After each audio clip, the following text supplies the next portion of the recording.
So with sensors, you get data, and with that data, you get information. And that information can then be used to make informed engineering decisions on the asset performance. Now, the big change in the last 30 years is really around how that data is collected. Originally, you'd have to do dial-ups with PSTN, or you get one data transfer per day through SMS. But now, with the cost of cellular networks, it means that data can be brought in at a much more frequent period. And because of that frequency, you can do the analysis from those sensors on a much more regular basis, which allows you to detect much earlier any anomalies or asset failures.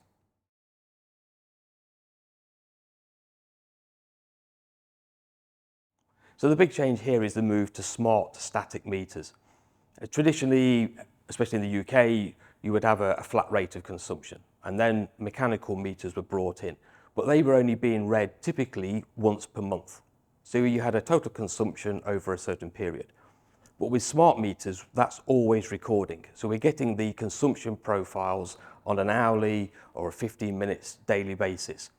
So therefore we can see how that water is being consumed when, and also if a customer is having continuous flow, it means they've got a leak or a tap that's left open, which is water that is effectively being wasted. And because now we have the profiles and the daily consumptions, utilities can track more readily the impact of any demand management initiatives that they are trying to implement across their networks.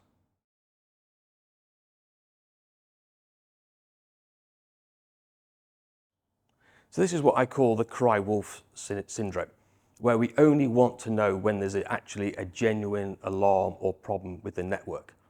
So with machine learning and AI, they start to develop and understand the performance range of each sensor. So what is the typical working range of that parameter at that location?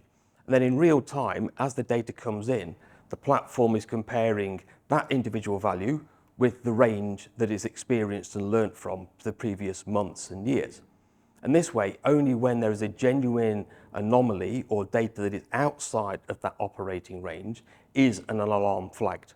And then we can send the right team with the right tools to the right area, which makes operating the network more efficiently, but also because we're minimizing transport durations and distances, we're actually making a greater impact on the greenhouse gas emission savings.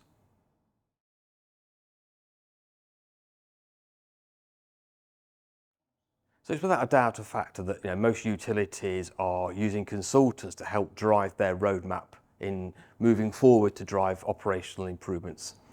So what we need to do is work with those consultants to make sure that they are fully aware of the latest developments in digital capability, so that the right specifications can be put into place in tenders, but also that will help solve the particular challenges faced by the utilities and not just copy and paste the same specs from every single project.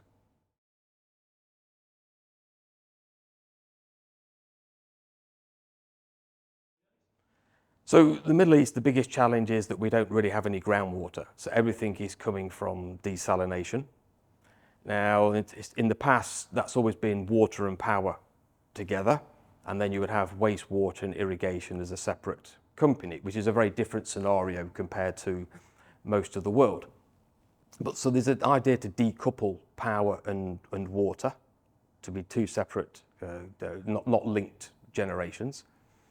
The biggest problem we have is very high per capita consumption. So typically in the UK, my home country, the demand is about 150 litres per person per day. Historically in the Middle East, it's been closer to 300 to 400 litres per person per day. So with the metrics of greenhouse gas emissions reductions, we need to reduce the demand and consumption by the population, which will by default then have a much bigger impact on that greenhouse gas emissions, but still doing efficiencies and leak detection and repairs is going to play a part in that. But demand management is going to play the singular biggest role moving forward.